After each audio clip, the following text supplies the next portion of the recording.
কি নাম আপনার? মোসাম্মদ মুর্শিদা খাতুন। আপনার বাড়ি কোথায়? বাড়ি ঢাকা।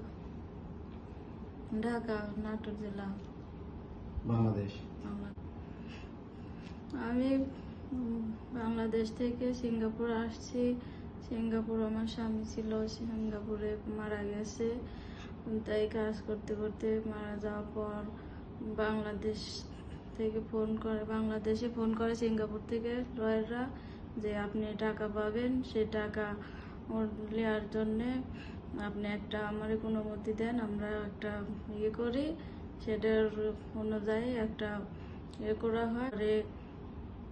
তারা করে 1 বছর হলে তারা চেক পাইছে, সে চেক আমাকে দেয় না, ঘুরায় পরে আসতে বলছে। আসছি, এখন 1 মাস হলে আমি সিঙ্গাপুরে আসছি।